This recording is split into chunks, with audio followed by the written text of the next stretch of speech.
కర్నూలు జిల్లా కోవిడ్ విపత్తు ఉద్దేశించి జిల్లా స్థాయి రివ్యూ చేయడం జరిగింది. స్థానిక ప్రధాన పౌరుడు మేయర్ గారు, రామయ్య గారు, అదేవిధంగా స్థానిక ఎమ్మెల్యే అఫీస్ ఖాన్ గారు,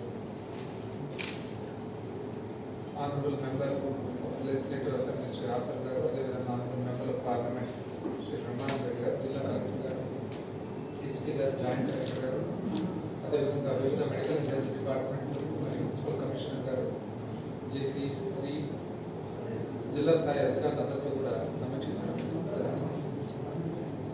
ముఖ్యంగా మనం గమనించినట్లయితే పోయిన సంవత్సరం మార్చ్ ఏ విధంగా ఈ విపత్తు మరి రావడము, పెరగడము, దాదాపు భారతదేశంలో one of the high incidence ఉన్న జిల్లాలు కర్నూలు ఉండగా మన జిల్లా యంత్రాంగం చాలా సమర్థవంతంగా గత సంవత్సరం డీల్ చేసి భారతదేశంలోనే చాలా చక్కగా బాగా డీల్ చేసిన 1-2 జిల్లాల్లో ఇది ఒకటి అని చెప్పి మరి ప్రశంసలు పొందడం కూడా మన జిల్లా అధికారులందరూ కూడా మన యంత్రాంగం అంతా కూడా ఒకసారి తెలియజేస్తా ఉన్నారు. మరి మరొకసారి కూడా ఈ రెండవ వేవ్ ఏదైతే మనం గమనిస్తున్నామో ఈ నెలలోనే దాదాపు డబుల్ డిజిట్ 52 కేసుల నుంచి మొదలుకొని అంచెలంచెలుగా పెరిగి దాదాపు ఇంచుమించు 1000 స్థాయికి చేరడం జరిగింది ఒక రోజులో ఇన్సిడెంట్స్. రాష్ట్ర వ్యాప్తంగా అదేవిధంగా దేశవ్యాప్తంగా కూడా మరి గమనిస్తున్నాం. దానికి సంబంధించి మరొకసారి కూడా ఒక వార్ ఫుటింగ్ మీద ఏ విధంగా ఎదుర్కోవాలని చెప్పి గవర్నమెంట్ రాష్ట్ర ముఖ్యమంత్రి గారు మరి ఎన్నో చర్యలు తీసుకోవడం జరిగింది. ఒక గ్రూప్ ఆఫ్ మినిస్టర్స్ ఏర్పాటు చేయడం జరిగింది. ఆనరబుల్ డిప్యూటీ చీఫ్ మినిస్టర్ మరియు health, family welfare and medical education minister Shri Alla Nani garu, అదేవిధంగా government home minister garu, municipal administration minister garu, మరి నేను అదేవిధంగా అగ్రికల్చర్ మినిస్టర్ గారితో ఒక గ్రూప్ ఆఫ్ మినిస్టర్స్ వేయడం జరిగింది. మరి గత సంవత్సరము చాలా సమర్థవంతంగా డీల్ చేసిన ఆఫీసర్స్ అందరిలో భాగంగా principal secretary medical and health Shri Jawahar Reddy గారు, చైర్మన్ ఆఫ్ కోవిడ్-19 మేనేజ్మెంట్ అండ్ కమాండ్ కంట్రోల్ సెంటర్కు చైర్పర్సన్గా పెట్టడం జరిగింది. ఎందుకంటే అపారమైన అనుభవం ఉండడం వల్ల. అదేవిధంగా సీనియర్ ఆఫీసర్స్ అందరూ కూడా ప్రతి ఒక్క విషయానికి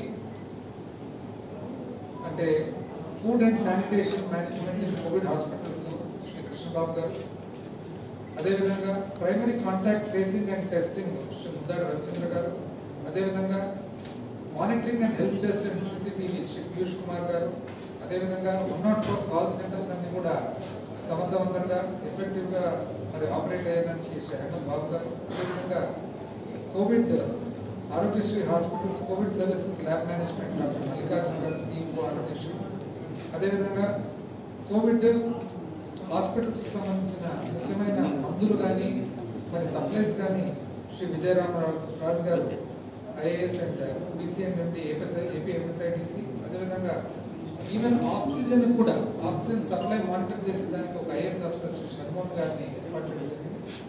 మరి క్లినికల్ మేనేజ్మెంట్ ప్రోటోకాల్స్ ఏవైతే మనం మందులు ఇవ్వడము, తర్వాత వైద్యం ఇవ్వడము, దాని మేనేజ్మెంట్ ప్రోటోకాల్స్ ఏవైతే పద్ధతులు ఉంటాయో దానికి శ్రీ వినోద్ కుమార్ గారు, ఐఏఎస్ ఆఫీసర్ గారు, అదేవిధంగా ముఖ్యంగా ఆసుపత్రులలో ప్రైవేట్ ఆసుపత్రులలో ఓవర్ ఛార్జింగ్ అంటే ప్రభుత్వము ఇచ్చిన ధరల కంటే కూడా స్పెసిఫై చేసిన రేట్స్ కంటే కూడా నియమించిన మరి ఛార్జీల కంటే కూడా ఎక్కువ జరగకుండా ఛార్జ్ చేయకుండా ప్రజలకు మరి సౌకర్యవంతంగా ఉండాలా, ఎవరు కూడా ప్రజలను మరి మోసం చేయకూడదు అనే ఉద్దేశంతో ఒక ఐపీఎస్ ఆఫీసర్ శ్రీ అభిషేక్ మహంతి గారిని ఏర్పాటు చేయడం జరిగింది. అదేవిధంగా వివిధ ఆఫీసర్స్ వివిధ అంటే ఏవైతే మనం వాడతామో వాడిన మందులు కానీ మరి మెడికల్ ట్రీట్మెంట్కు సంబంధించిన అదర్ కన్సూమర్స్ కానీ మరి చూసేదానికి శ్రీ రవిశంకర్ గారు ఐఆర్ఎస్ ఆఫీసరు. మరి ఈ విధంగా డీటెయిల్డ్గా చాలామంది senior IAS and IRS and IPS officer అందరినీ కూడా మరి ఏర్పాటు చేయడం జరిగింది. మరి జిల్లా కూడా ప్రతి జిల్లా కూడా ఒక సీనియర్ ఆఫీసర్ను నియమించడం జరిగింది. మన కర్నూలు జిల్లాకు శ్రీ సాయి ప్రసాద్ గారు ఇంతకుముందు దాదాపు 3 సంవత్సరాలు ఇక్కడ కలెక్టర్గా పనిచేయడం. మరి మన కర్నూలు జిల్లాకు సాయి ప్రసాద్ గారిని నియమించడం జరిగింది. మరి మందులు కూడా ఏ మందులు షార్ట్ సప్లై ఉన్నాయి, ఆ షార్ట్ సప్లై ఉండే మందులు ఇమ్మీడియట్గా ఏ విధంగా ఏర్పాటు చేయాలి, ప్రొవైడ్ చేయాలి. మరి ఈవెన్ మందులు వాడకం కూడా ఎట్లంటే అట్లా వాడకుండా ఓన్లీ పద్ధతి ప్రకారంగా, ఎందుకంటే కోవిడ్ అనేది మనకు 1 సంవత్సరం కింద మొదలైన విపత్తు కాబట్టి, జబ్బు కాబట్టి ఒక ప్రాపర్ ప్రోటోకాల్ అనేది ఇంకా ప్రతిరోజు కూడా ఇప్పుడు మనకు సహజంగా ఒక ఏదైనా జబ్బు వచ్చినప్పుడు ఆ ప్రోటోకాల్స్ అనేవి ఏ విధంగా వాడాలి, ఏ మందు వాడాలి, ఎంత డోసేజ్ వాడాలి అనేది కొన్ని దశాబ్దాల మేరకు ఇంప్రూవ్మెంట్ అవుతూ ట్రయల్స్ టెస్టింగ్ అవుతూ వచ్చింది. ఇది సంవత్సరమే కాబట్టి ప్రపంచవ్యాప్తంగా కూడా డాక్టర్లు కానీ, సైంటిస్టులు కానీ, శాస్త్రవేత్తలు కానీ చాలా కష్టపడుతూ ఒక ప్రాపర్ పద్ధతి అయిన ప్రోటోకాల్ కనిపెట్టేదానికి ప్రయత్నం చేస్తున్నారు. కొన్ని మందులు ఒక 6 నెలల క్రితం వాడచ్చు అని చెప్పింటారు, ఇప్పుడు 6 నెలల తర్వాత పరిశోధన తర్వాత రోజు వాడకూడదు అని అంటుండొచ్చు. కొన్ని మందులు ఈ డోసేజ్ ఇవ్వాలని చెప్పి 6 నెలల క్రితం చెప్పిండొచ్చు, ఇప్పుడు మాత్రం డోసేజ్ మారాల్సిన అవసరం ఉంది. సో ఇవన్నీ కూడా మానిటర్ చేసేదానికి కూడా వివిధ గైడ్ లైన్స్ ఇవ్వడం జరిగింది. మొత్తం మీద ప్రజలందరికీ కూడా ప్రభుత్వం తరఫున తెలియజేయడం ఏమంటే, ప్రభుత్వము చాలా సీరియస్గా భావించి గౌరవ ముఖ్యమంత్రి గారు దాదాపు రాష్ట్రంలో ఉండే ప్రతి జిల్లా ఒక సమర్థవంతమైన ఆఫీసర్ చేతుల్లో పెడుతూ ప్రతి ఒక్క ఐటమ్ కూడా సమర్థవంతమైన ఆఫీసర్లకు బాధ్యతలు అప్పగిస్తూ మరి ప్రజలకు సౌకర్యాలన్నీ కూడా ఎటువంటి ఇబ్బంది లేకుండా ఉండేట్టుగా, ప్రభుత్వం భరోసాగా ఉండేట్టుగా, ఎటువంటి పరిస్థితి వచ్చినా కూడా ప్రభుత్వం రెడీగా ఉంది, మేనేజ్మెంట్ చేసేదానికి రెడీగా ఉంది. ఈ విపత్తులు ఎదుర్కొనేదానికి ఇంతకుముందు చాలా సమర్థవంతంగా ఎదుర్కొని భారతదేశంలోనే ఆంధ్రప్రదేశ్ రాష్ట్రం మనం ద బెస్ట్ స్టేట్స్, ఇది గర్వంగా చెప్పుకున్నాం, మనం the best states in managing Covid అని చెప్పి మనము మరి ఆ రోజు ప్రశంసలు అందుకోవడం జరిగింది. ఈసారి కూడా 2వ వేవ్ కూడా మరొకసారి కూడా ఆంధ్రప్రదేశ్ రాష్ట్రం మన ప్రభుత్వం కానీ, ముఖ్యమంత్రి గారు కానీ ఆ దిశలోనే తన నిర్ణయాలు తీసుకుంటున్నారని చెప్పి తెలియజేస్తూ వివిధ ఐటమ్స్ అంటే ఈరోజు రివ్యూలో భాగంగా డీటెయిల్డ్గా రివ్యూ చేయడం జరిగింది. ఆ రివ్యూలో కూడా ఎట్లా మనకు ఎవరైతే దానికి సంబంధించిన డాక్టర్స్ కానీ, ఆఫీసర్స్ కానీ ఉన్నారో వాళ్ళతో మాట్లాడుతూ ఇది మీకున్న ఫీల్డ్ పరిస్థితి ఏమి, ఆ ఫీల్డ్ పరిస్థితిలో మీరు ఎదుర్కొంటున్న అవసరాలు కానీ, ఇబ్బందులు కానీ ఏమి, ఏ విధంగా ప్రభుత్వం మీకు సహకరించాలి, మీరు సమర్థవంతంగా ఎఫెక్టివ్గా ఏ విధంగా డిశ్చార్జ్ చేయాలి అనేది ఇన్ డీటెయిల్ చేయడం జరిగింది. మొట్టమొదటి స్టార్టింగ్ టెస్టింగ్కి వచ్చేటప్పటికి ఈరోజు ఇంచుమించు మనకు దాదాపు 4000 శాంపుల్స్ టెస్ట్ చేసే మన దగ్గర కెపాసిటీ ఉంది. మనం వెరీ సూన్ ఒక వారంలోనే ఇంచుమించు దాదాపు డబుల్ కెపాసిటీ అయ్యేదానికి అన్ని రకాల మరి ఏర్పాట్లు చేయడం జరుగుతుంది. కొత్తగా మనకు ఒక టెస్టింగ్ ఫెసిలిటీ నంద్యాలలో కూడా ఏర్పాటు చేసి, అదేవిధంగా ఎంత తొందరగా వీలైతే అంత తొందరగా అదోంలో కూడా ఒక టెస్టింగ్ పరిస్థితి ఏర్పాటు చేయాలి. ఎందుకంటే మనకు శాంపుల్స్ తీసుకొని శాంపుల్స్ ట్రావెలింగ్ టైమే ఎక్కువ వేస్ట్ కాకుండా ఉండేట్టుగా ఏర్పాటు చేయడం జరుగుతుంది. మరి ఎంత మనకు జిల్లాలో అవసరం ఉంటుందో టెస్టింగ్ పర్ డే, ఇప్పుడు కొన్ని చోట్ల టెస్టింగ్ ఒక రోజు కాకుండా 2 రోజులు లేట్ కాకుండా ఒకటే రోజులోనే రిజల్ట్ వచ్చేదానికి అన్ని రకాలు కూడా కొత్త మిషన్ తేవడము, కొత్త ఎక్విప్మెంట్ తేవడము, కొత్త సెంటర్స్ ఏర్పాటు చేయడం, ఇవన్నీ కూడా డిస్కస్ చేయడం జరిగింది. దానికి సంబంధించిన ఏవైతే మన కన్స్యూమబుల్స్ వాడకంలో ఉండే కెమికల్స్ కానీ ఇంకోటి కానీ ఉంటాయో అవన్నీ కూడా ఇమ్మీడియట్గా ఆర్డర్లు ప్లేస్ చేసి తెచ్చేదానికి ఆదేశాలు ఇవ్వడం జరిగింది. కలెక్టర్ గారు కూడా ఇవన్నీ కూడా ఇన్స్ట్రక్షన్స్ ఇవ్వడం జరిగింది, on the spot instructions. Even కావాల్సిన మంది ఎంతమంది మనకు ల్యాబ్ అసిస్టెంట్స్ కానీ ఇంకోరు కానీ మన టెక్నీషియన్స్ కావాలో అవన్నీ కూడా ఈ 1-2 రోజుల్లోనే ఏర్పాటు చేసుకునేదానికి కూడా ఆదేశాలు ఇవ్వడం జరిగింది. అదేవిధంగా మనకు ఏ విధంగా శాంపుల్ కలెక్షన్ చేయాలి, నెంబర్ 1 104లో వచ్చే ఏవైతే మన కంప్లైంట్స్ మన అడగడం ఉందో, టెస్టింగ్ కావాలని చెప్పి రిక్వైర్మెంట్ ఉందో, ఫస్ట్ 104, ఆ తర్వాత ఎవరికైతే జ్వరము దాని తర్వాత సిమ్టమ్స్ ఉన్నాయో వాళ్ళు, అదేవిధంగా ప్రైమరీ కాంటాక్ట్స్ ఎవరైతే పాజిటివ్ వచ్చినారో ఇమ్మీడియట్గా వాళ్ళ ప్రైమరీ కాంటాక్ట్స్ చేసేదానికి ఒక ప్రోటోకాల్ ఇవ్వడం జరిగింది. మరి ఆసుపత్రి మేనేజ్మెంట్కి వచ్చేటప్పటికి టెస్టింగ్ తర్వాత నెక్స్ట్ ఆసుపత్రి మేనేజ్మెంట్కి వచ్చేటప్పటికి దాదాపు మనకు 18 ఆసుపత్రులు కోవిడ్ ట్రీట్మెంట్ ఈరోజు కర్నూలు జిల్లాలో మనం ఇవ్వడం జరుగుతుంది. 3 గవర్నమెంట్ హాస్పిటల్స్ కర్నూలు, నంద్యాల, ఆదోని, అదేవిధంగా 15 మనకు ప్రైవేట్ ఆసుపత్రులు ఉండగా దాదాపు ఇంచుమించు మనకు యాజ్ ఆన్ టుడే ఈ రోజుకి 1260 బెడ్లు ఉన్నాయన్నమాట. దాంట్లో ఎక్కువ శాతం దాదాపు 3/4 గవర్నమెంట్ హాస్పిటల్స్లోనే ఉన్నాయి. మనకు ఐసీయూ బెడ్స్ 350 బెడ్స్ ఉండగా యాజ్ ఆన్ టుడే ఈ రోజుకి మన government general hospital Kurnool 200, Nandyal, Adoni మిగతావి. అదేవిధంగా మనకు ఆక్సిజన్తో కూడిన బెడ్స్ 750 ఉండగా దాంట్లో 365 ప్రభుత్వ ఆసుపత్రుల్లో ఉన్నాయి. 165 జనరల్ బెడ్స్ ఉన్నాయి. ఇవన్నీ కూడా ఇమీడియట్గా ఆల్మోస్ట్ డబుల్ కెపాసిటీ చేసేదానికి కూడా మనం రెడీగా ఉన్నాము. గవర్నమెంట్ హాస్పిటల్స్ పెంచేదానికి రిక్వైర్మెంట్ వచ్చే కొద్ది ఇమీడియట్గా స్కేల్ అప్. మరి ముఖ్యంగా మందుల విషయానికి వచ్చేటప్పటికి షార్ట్ సప్లై మందులు ఏవైతే ఉన్నాయో ఆ షార్ట్ సప్లై మందులు తెచ్చుకునే దానికి కూడా కొన్ని మెడిసిన్స్ లైక్ రెమ్డెసివిర్ ఇవన్నీ కూడా మనం న్యూస్లో చూస్తూ ఉన్నాం షార్ట్ సప్లై ఉందని. ఆ షార్ట్ సప్లై లేకుండా మన ప్రాంతానికి వచ్చేదానికి మళ్ళీ మనము ఆదేశాలు ఇవ్వడం జరిగింది. అదేవిధంగా ఆక్సిజన్ కూడా, ఈవెన్ ఆక్సిజన్ సప్లై కూడా షార్ట్ సప్లై లేకుండా ఉండేదానికి ఈరోజు అన్ని రకాలుగా దాని మీద ఒకసారి ఎంక్వైరీ చేసిన తర్వాత యాక్చువల్గా సప్లయర్స్ ఎవరైతే ఉన్నారో వాళ్ళని కూడా పిలిపించి మాట్లాడడం జరిగింది. అదేవిధంగా అంబులెన్సెస్ కూడా అడిషనల్ అంబులెన్సెస్ తీసుకునే దానికి కలెక్టర్ ఇమీడియట్గా ఆదేశాలు ఇక్కడ ఇవ్వడం జరిగింది. దాని తర్వాత మనకు కావాల్సిన మెడికల్ డాక్టర్స్ కానీ మరి అదేవిధంగా కోవిడ్ డ్యూటీలో ఎవరైతే మరి పార్టిసిపేట్ చేసేదానికి ఉన్నారో వాళ్ళకు కూడా ఇమీడియట్గా తీసుకునేదానికి మనకి ఎంత అవసరం ఉందో అంతమందిని తీసుకునేదానికి కూడా మరి ఆదేశాలు ఇవ్వడం జరిగింది. మరి అకామిడేషన్ కూడా మనకు ఇక్కడ గవర్నమెంట్ జనరల్ హాస్పిటల్ ప్రెమిసెస్లో కానీ మనకు డాక్టర్స్, అదేవిధంగా పారామెడికల్ స్టాఫ్, అదేవిధంగా కొంతమంది శానిటరీ బాధ్యతలు ఎవరైతే శానిటేషన్ బాధ్యతలు ఎవరైతే చేస్తున్నారో వాళ్ళందరికీ కూడా కావాల్సిన అకామిడేషన్, కావాల్సిన ఫెసిలిటీస్ ఇచ్చేదానికి మరి నిర్ణయం తీసుకోవడం జరిగింది. మరి ఈ కోవిడ్ కేర్ సెంటర్స్ ఏవైతే ఉన్నాయో మనం కోవిడ్ కేర్ సెంటర్స్ కూడా బాగా చక్కగా మళ్ళీ తయారు చేసి ఆ కోవిడ్ కేర్ సెంటర్స్ మేనేజ్మెంట్ కూడా ఎవరైతే హాస్టల్స్, వెల్ఫేర్ హాస్టల్స్కి సంబంధించిన డెప్యూటీ డైరెక్టర్ లాంటి అధికారులు మరి వార్డెన్స్ వాళ్ళని డెప్యూట్ చేయడం జరిగింది మేనేజ్మెంట్ కోసము. దానికి సంబంధించిన మొబైల్ ఎక్స్రే యూనిట్స్ కానీ, దాని తర్వాత భోజన సౌకర్యం కానీ, అక్కడ ఉండే కావాల్సిన వెల్కమ్ కిట్ ఏదైతే ఉందో అది, ప్లస్ అక్కడ లోపల కూర్చున్నప్పుడు వాళ్ళకి అన్ని రకాల టీవీ వసతులు, ప్లే గేమ్స్ అన్ని కూడా ప్రొవైడ్ చేయడము మరి జరుగుతుంది. దీన్ని కంప్లీట్గా జేసీబీ చూసుకునే దానికి బాధ్యతలు అప్పచెప్పడం జరిగింది. మరి ఇక్కడ ముఖ్యమైన మనం గమనిస్తుండేది పబ్లిక్లో కొన్ని హాస్పిటల్స్లో, ప్రైవేట్ హాస్పిటల్స్లో ఓవర్ ఛార్జ్ చేస్తున్నారు. సో ఓవర్ ఛార్జింగ్ మాత్రం ఎట్టి పరిస్థితుల్లో కూడా గవర్నమెంట్ ఒప్పదు. గవర్నమెంట్ వెరీ క్లియర్గా రేట్స్ ఇవ్వడం జరిగింది.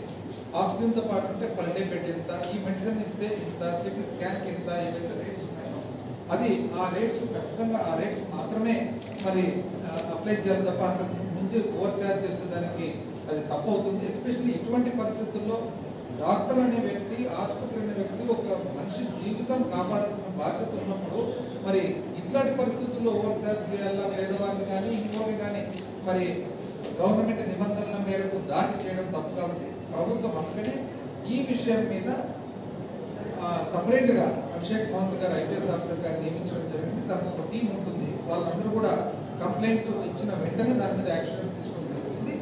ఇన్ ఎక్స్టెన్షన్ ఆఫ్ దట్ ఆడి వరకే కాకుండా జిల్లా స్థాయిలో కూడా ఇక్కడ ఒక ప్రత్యేకమైన టీం ఏర్పాటు చేయాలని చెప్పి నిర్ణయం తీసుకోవడం జరిగింది. ఇక్కడ కూడా ఎస్సీబీకి సంబంధించిన అధికారిని, తర్వాత అదేవిధంగా మన మున్సిపల్ కమిషనర్ గారిని ఒక టీం ఇక్కడ కూడా పెట్టి మనం అన్ని చోట్ల కూడా డీటెయిల్డ్గా ప్రతి ప్రైవేట్ ఆసుపత్రి కూడా డిస్ప్లే చేయడం జరుగుతుంది. ఏమని ఎవరైనా కానీ ప్రభుత్వం ఇచ్చిన రేట్లు ఏవైతే ఉన్నాయో ఆ రేట్లు డిస్ప్లే చేస్తారు. ఆ రేట్లు దాటి ఎవరైనా కానీ ఒకవేళ ఛార్జ్ చేయాలనంటే మాత్రం ఆ ఫోన్ నెంబర్కి ఫోన్ చేసి చెప్తే వెంటనే చర్య తీసుకోవడం జరుగుతుంది ఆసుపత్రి. అందుకని చాలా ప్రజలకు మాత్రము ఇది ఈ విషయమైన ఇటువంటి పరిస్థితుల్లో మళ్ళీ ఒక ఆసుపత్రిగా, ఒక డాక్టర్గా ఉన్నదానికంటే కూడా వాళ్ళ మీద డబ్బులు ట్రీట్మెంట్ ఇచ్చేదే కాకుండా డబ్బులు తప్పుగా సంపాదించాలి పేషెంట్ మీద అని అనుకోవడం మాత్రం క్షమించరాని తప్పవుతుంది. కాబట్టి ప్రభుత్వం మాత్రం దీన్ని ఖచ్చితంగా సీరియస్ యాక్షన్ తీసుకోవడం జరుగుతుంది. మరి రిపేర్స్ ఏవైతే మనకి ఎక్విప్మెంట్ ఉంటాయో, వెంటిలేటర్స్ కానీ, దాని తర్వాత వేరే ఎక్స్రే ఎక్విప్మెంట్ కానీ ఏమున్నా కూడా అన్నీ కూడా ఇమీడియట్గా రిపేర్ చేసి, ఆల్రెడీ అన్నీ కూడా బాగున్నాయి, ఒకటో రెండు ఏమన్నా తక్కువ ఎక్కువ ఉన్నా కూడా అవన్నీ కూడా రిపేర్ చేసి చేయాలని చెప్పేసి మరి ఆదేశాలు ఇవ్వడం జరిగింది. ఓవరాల్గా కర్నూలు జిల్లా ప్రజలందరూ కూడా, తద్వారా రాష్ట్ర ప్రజలందరూ కూడా మనము కన్వే చేయదలుచుకునేది ఏమంటే, గవర్నమెంట్ అన్ని రకాలు కూడా రెడీగా ఉన్నాము, దీన్ని ఖచ్చితంగా సమర్థవంతంగా ఫేస్ చేస్తాము, అన్ని విధాలు కూడా బాధ్యతారహితంగా మరి పరిపాలన జరుగుతుంది. అండ్ ఎవరు కూడా భయపడాల్సిన అవసరం లేదు. ప్రభుత్వం ఉంది, ప్రభుత్వం అన్ని రకాలు కూడా ముందుకు వచ్చి ప్రతి ఫెసిలిటీ కూడా హెల్త్ కేర్లో మరి ప్రొవైడ్ చేయడం జరుగుతుందని చెప్పి తెలియజేస్తూ, మరి కూడా దయచేసి మీరు కూడా, ఎందుకంటే ఆరోగ్యం ఎవరిది? ప్రజలు. కాబట్టి మీరు ముందుకు వచ్చి, ప్రజలు ముందుకు వచ్చి ఫస్ట్ మీరు కోఆపరేట్ చేసేదే కాదు, మీరు యాక్చువల్గా బాధ్యత తీసుకోవాలి. ఏ విధంగా తీసుకోవాలి? ఖచ్చితంగా మాస్క్ వేసుకోవాలి. నెంబర్ 2, సోషల్ డిస్టెన్స్ పాటించాలి, కొంత గ్యాప్ ఇవ్వాలి. ఎందుకంటే ఇది ఇప్పుడు మనకు ఆరోగ్యం చెడిపోయిన తర్వాత జరగరాని జరిగితే ఎవరు దానికి బాధపడే వాళ్ళు ఎవరు, ఇబ్బంది పడే వాళ్ళు ఎవరు? మనమే. కాబట్టి కోఆపరేట్ చేసి మాస్క్ వేసుకోవడము, సోషల్ డిస్టెన్స్ పాటించడము, దయచేసి అనవసరంగా బయట తిరిగేది వద్దు. అవసరం మాత్రమే తిరగాలి. అనవసరంగా ఊరికి తిరగడము, 10 మంది కూర్చోవడము, 10 మంది గ్యాదర్ కావడము, ఇది మనము ఖచ్చితంగా ఈ విపత్తును జయించే వరకు మనము మన ఆరోగ్యాన్ని కాపాడుకునేదానికి ఫస్ట్ మనం ఉండాలి. మన ఆరోగ్యాన్ని కాపాడుకునే దానికి మనం ఉంటే అప్పుడు ప్రభుత్వము మన బాధ్యత, మనము బాగోదు చూసుకుంటుంది. కానీ ప్రభుత్వం ముందుకు వచ్చి మాస్క్ కూడా వేసుకోండి అని చెప్పి ప్రభుత్వం మనకు చెప్పాలని చెప్పి మనం ఎక్స్పెక్ట్ చేయడం మాత్రం అది భావ్యం కాదు. దయచేసి కోఆపరేట్ చేయాలని చెప్పి తెలియజేస్తూ, వ్యాక్సినేషన్ కూడా ఒక ఇంపార్టెంట్ పాయింట్. ఎందుకంటే వ్యాక్సినేషన్ చాలా ముమ్మరంగా జరుగుతుంది, ఇంకా కూడా ఫాస్ట్గా జరగాల్సిన అవసరం ఉంది. వ్యాక్సినేషన్కు సంబంధించి జిల్లా కలెక్టర్ గారు ఇప్పుడు డీటెయిల్గా కర్నూలు డిస్ట్రిక్ట్కి సంబంధించిన ప్రోగ్రెస్ తెలియజేస్తారని చెప్పి తెలియజేస్తారు. మన జిల్లాలో ఇప్పుడు దాకా 52,824 ఫ్రంట్ లైన్ వర్కర్స్కి, 43,296 హెల్త్ కేర్ వర్కర్స్కి, దాదాపు 1,23,555 మంది 45 సంవత్సరాల కంటే ఎక్కువ ఉన్నవాళ్ళు, మళ్ళీ 1,20,848 మంది అంటే 60 సంవత్సరాలు కోమార్బిడ్ ఇవన్నీ ఉన్నవాళ్ళు. సో వీళ్ళతో పాటు కలిపి మొత్తం 3,40,000 దాకా మన జిల్లాలో ఇప్పటిదాకా వ్యాక్సినేషన్ ఇవ్వడం జరిగింది. సో ఇప్పుడు మనకు వ్యాక్సినేషన్ ఎప్పుడైతే వస్తుందో ఇమీడియట్గా దాన్ని కమ్యూనికేట్ చేస్తూ, దాన్ని స్ట్రాటజీని మార్చుకుంటూ, ఏ టైంలో మనకి వ్యాక్సిన్ వస్తుందో ఆ స్టాక్ని పెట్టి, ఏ టైంలో ఎలాంటి డిమాండ్ ఉంటుందో దాన్ని పెట్టి గవర్నమెంట్ ఇచ్చే ఆదేశాల మేరకు మేము వ్యాక్సినేషన్ కండక్ట్ చేస్తున్నాము. ఇప్పుడు లాస్ట్ ఒక 3 రోజులుగా మేము health care workers, front line వర్కర్స్కి ఎక్కువ వ్యాక్సినేషన్ ఇవ్వడం జరిగింది. అది కూడా ఫస్ట్ డోస్ మాత్రమే వేయడం జరిగింది. ఎందుకంటే కేసెస్ పెరుగుతున్నప్పుడు వాళ్ళు ప్రజలతో కలిసి పనిచేస్తూ ఉంటున్నారు కాబట్టి వాళ్ళ వల్ల మళ్ళీ ఇన్ఫెక్షన్ స్ప్రెడ్ కాకూడదు ఉద్దేశంతో వాళ్ళకి ప్రియారిటీ ఇస్తూ ఫస్ట్ డోస్ వేయడం జరిగింది. మళ్ళీ చాలా మంది ఇప్పుడు ఫస్ట్ డోస్ వేసుకున్న వాళ్ళు సెకండ్ డోస్ టైం వచ్చింది కాబట్టి వాళ్ళందరూ కూడా వేయాలని చెప్పేసి ప్రజల దగ్గర నుంచి డిమాండ్ వచ్చినప్పుడు మన గవర్నమెంట్ ఇప్పుడు ఆదేశాలు ఇచ్చింది మా అందరికీ. రేపు అన్ని అర్బన్ హెల్త్ సెంటర్లో మన జీజీహెచ్ కర్నూలులో మొత్తం 96 ప్లేసెస్లో 150 ప్లేసెస్లో కంప్లీట్గా సెకండ్ డోస్ వ్యాక్సినేషన్ అనేది జరుగుతుంది. కోవిషీల్డ్ వ్యాక్సిన్, కోవిషీల్డ్ మాత్రం ఎవరైతే ఫస్ట్ డోస్ వేసుకున్నారో, ఎవరికైతే 6 వారాల నుంచి 8 వారాల దాకా కంప్లీట్ అయ్యి వాళ్ళకి వ్యాక్సిన్ వేసుకోవడానికి టైం వచ్చిందో వాళ్ళందరూ కూడా మీ యొక్క పిహెచ్సి పరిధిలో, మీ యొక్క అర్బన్ హెల్త్ సెంటర్ పరిధిలో, లేకపోతే మన కర్నూలు గవర్నమెంట్ జనరల్ హాస్పిటల్లో వ్యాక్సిన్ వేసుకోవడానికి మేము సిద్ధం చేయడం జరిగింది. ఆ స్టాక్ మొత్తం కూడా ఆల్రెడీ పంపించడం జరిగింది. మా అధికారులు కూడా ప్రతి ఒక్క మండలంలో ఉన్న తహసీల్దార్, ఎంపీడీఓ, తర్వాత డిఆర్డీఏ ఏపీఎం, ఎన్ఆర్జీఎస్ ఏపీఓ, తర్వాత